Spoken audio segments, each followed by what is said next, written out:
Hi friends, welcome to my channel Kranthi Sajjan. రోజు మంచి dish తోటి మేము ముందుకు వచ్చాను ఫ్రెండ్స్. అదే పన్నీర్ బిర్యానీ సింపుల్గా కుక్కర్లో చేసుకోవచ్చు ఫ్రెండ్స్. ఎవరు చేయరాని వాళ్ళు కూడా పర్ఫెక్ట్గా కుక్కర్లో తయారు చేసుకోవచ్చు. ఎలా అనేది ఇప్పుడు చూపిస్తున్నాను ఫ్రెండ్స్. చూద్దాం. ఇంకా పన్నీర్ బిర్యానీకి కావాల్సిన పదార్థాలు: ఒక పెద్ద ఆనియన్, బీనీస్ ఒక 7-8 తీసుకున్నాను ఫ్రెండ్స్, ఒక పెద్ద టమాటో, పచ్చిమిర్చి ఒక 7-8, కళ్యమాకు, ఎల్లిగడ్డ పొట్టు తీసి పెట్టుకున్నా ఒక 3-4. ఇంకా ఇవి ముందు రెడీ చేసి పెట్టేసుకున్నాను ఫ్రెండ్స్. పన్నీర్ వచ్చేసి ఒక చిన్న ప్యాకెట్ తీసుకున్నాను, 100 గ్రాములు అలా ఉంటుంది ఫ్రెండ్స్. పన్నీర్ వచ్చేసి చాకుతోటి సన్నగా నీటుగా కట్ చేసి పెట్టుకోవాలి. ఇంకా నెక్స్ట్ వచ్చేసి పొయ్యి ఆన్ చేసేసుకొని కుక్కర్ తీసేసుకొని ఆయిల్ వేసాక ఆయిల్ వచ్చేసి హీట్ ఎక్కాక పన్నీర్ వచ్చేసి మనం సన్నగా తరిపెట్టుకున్న పన్నీర్ వేసుకోవాలి ఫ్రెండ్స్. ఆయిల్ హీట్ ఎక్కాక వేసుకోవాలి. ఇంకా ఇక్కడ వచ్చేసి నేను పన్నీర్ వేస్తున్నాను, సన్నగా కట్ చేసి పెట్టుకున్నా కదా ఫ్రెండ్స్ ఫస్ట్. ఇంకా పన్నీర్ వేసేసుకుంటున్నాను. ఇంకా పన్నీర్ చిన్నగా వేయాలి ఫ్రెండ్స్, ఎందుకంటే పన్నీర్ వచ్చేసి అది చీలిపోయినట్టు అవుతుంది. నెక్స్ట్ పసుపు, కొంచెం సాల్ట్ వేయాలి, కొంచెమే సాల్ట్ వేయాలి. వేసి చిన్నగా కలుపుతూ ఉండాలి. స్పీడ్ కలిపితే పన్నీరు ఇచ్చుకపోయే అవకాశం ఉంటుంది. ఒక 2 మినిట్స్ కలిపి, ఇంకా పన్నీర్ వచ్చేసి ఎక్కువ కూడా కలపొద్దు, ఇంకా 2 మినిట్స్ కలిపేసి ఇంకా ప్లేట్లోకి తీసుకోవాలి పన్నీర్ని. పన్నీర్ వచ్చేసి ఎక్కువ కలపొద్దు ఫ్రెండ్స్. చూడండి, 2 మినిట్స్గా క్రిస్పీగా బాగా వచ్చింది. ఒక ప్లేట్లోకి తీసుకోవాలి. పన్నీర్ చేసాం కదా ఫ్రెండ్స్, అదే కుక్కర్లో కొంచెం ఆయిల్ వేసి, ఆయిల్ హీట్ ఎక్కాక ఆవాలు వేసాను. ఆవాలు వేసి ఒక 1 మినిట్ తర్వాత జీలకర్ర వేసాను. ఆవాలు జీలకర్ర చిటపట రాడిన తర్వాత ఎల్లిగడ్డ ఒక 4-5 తీసుకొని వేస్తున్నాను ఫ్రెండ్స్, దంచి మంచిగా. ఇంకా నెక్స్ట్ వచ్చేసి కరివేపాకు వేసాను. ఇంకా నెక్స్ట్ వచ్చేసి ఆనియన్, ఒక పెద్ద ఆనియన్ వేసాను. పచ్చిమిర్చి వేసాను, ఒక 7-8 పచ్చిమిర్చి వేసాను. ఇంకా పచ్చిమిర్చి వేసి ఒక మంచిగా సన్న మంట మీద వేయాలి ఫ్రెండ్స్. ఇంకా నెక్స్ట్ వచ్చేసి ఆనియన్ వేసాను. ఆనియన్ వేసే చూపించలేదు. ఇంకా అన్నీ వేసి ఒక 2 మినిట్స్ బాగా కలుపుకోవాలి. నెక్స్ట్ పెద్ద టమాటా వేయాలి, సన్నగా తరిపెట్టుకొని వేయాలి ఫ్రెండ్స్. మంచిగా ఇట్లా ఒక టమాటా వేసి బాగా కలుపుతూ ఉండాలి. మంచిగా సన్న మంట మీదనే కలపాలి ఫ్రెండ్స్, పెద్ద మంట పెడితే అడుగంటిపోతుంది. ఇంకా నెక్స్ట్ వచ్చేసి మసాలాను వేస్తున్నాను ఫ్రెండ్స్. ఇలాచీ, 2 దాల్చిన చెక్క, షాజీరా వేసి బాగా కలుపుకోవాలి ఒక 1 మినిట్. ఇంకా నేను ఎక్కువ వేయలేదు ఫ్రెండ్స్, ఎందుకంటే మాకు ఫ్లేవర్ ఎక్కువ నచ్చదు కాబట్టి వేయలేదు. నెక్స్ట్ వచ్చేసి 2 బిర్యానీ ఆకు వేసాను.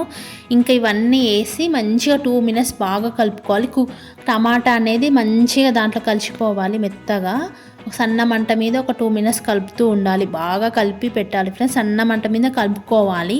ఒక 2 మినిట్స్ మనం వదిలేసేయాలి. 2 మినిట్స్ తర్వాత టమాటా వచ్చేసి మంచిగా మగ్గిపోతుంది. నెక్స్ట్ వచ్చేసి కొంచెం చిటికెడు పసుపు వేసుకోవాలి. పసుపు వేసుకొని కూడా మంచిగా కలుపుకోవాలి.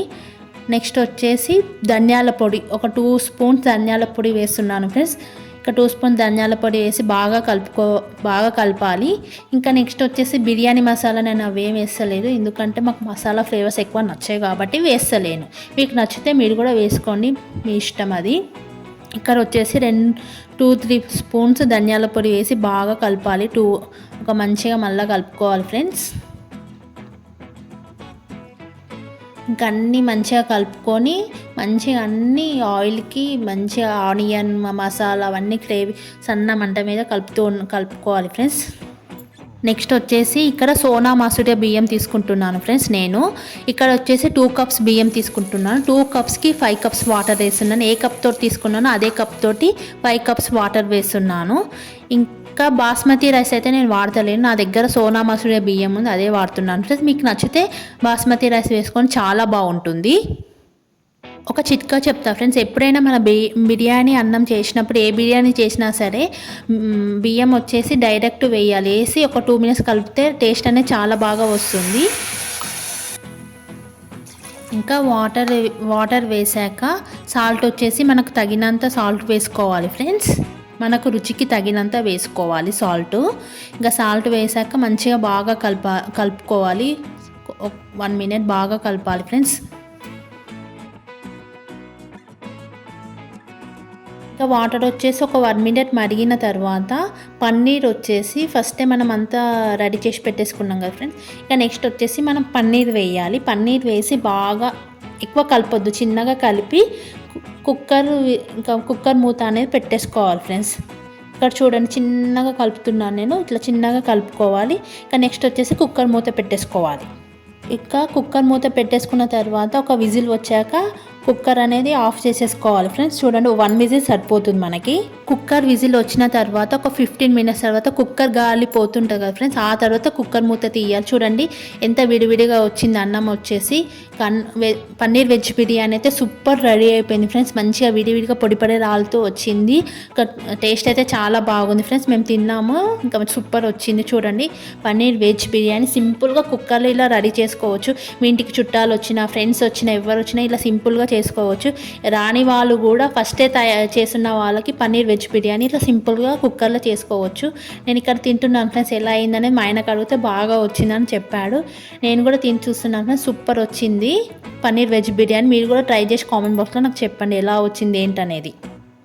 ఇంకా మీరు కూడా ఒకసారి ట్రై చేయండి ఫ్రెండ్స్. రాని వాళ్ళు కూడా పన్నీర్ వెజ్ బిర్యానీ కుక్కర్లో సింపుల్గా తయారు చేసుకోవచ్చు.